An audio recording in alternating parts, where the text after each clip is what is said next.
In this video, we will see code implementation. Now let's quickly see how we can write the code of it. So we have where get sum equals to function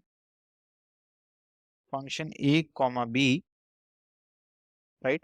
Now in this function, I will first calculate sum without carry. So let's see, let without carry sum,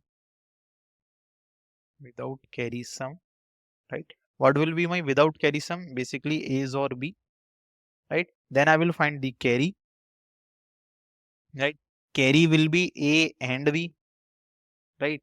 But I will shift carry. So you can say shifted carry or your actual carry. So actual carry will be your shifted carry. So carry with less than basically sign and equals to 1, right? After this, while actual carry, okay, is not equals to 0. Okay, if it is not equals to 0, so what you will do, right? You will simply do the same thing. You will do the same steps, right? What you will do, again, let me put it here, right?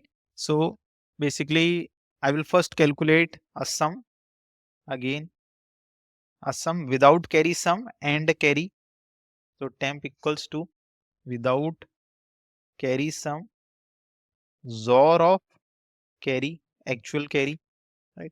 After this, what I will do, I will find the carry, right? So carry will be my without carry sum and basically and actual carry, right? Remember, same numbers. So basically here we get the XOR, here we get the carry, right? But now I need to replace it also. So what I will do, my actual carry will be carry shifted with 1, right? And my without carry sum will equals to temp.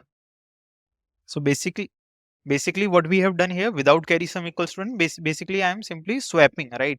Whatever this my without carry sum, now new without carry sum will be temp, but I can't swap it there itself because this will be changed. I want this to be same, right? And here actual carry will be shifted, and very simple code, right? And after this, what I will do, I will simply return without carry sum. That will be my final answer, right? So this will be basically our code implementation of sum of two integers. In the next video, I will give you a short dry run of the code. Okay, so see you in the next video.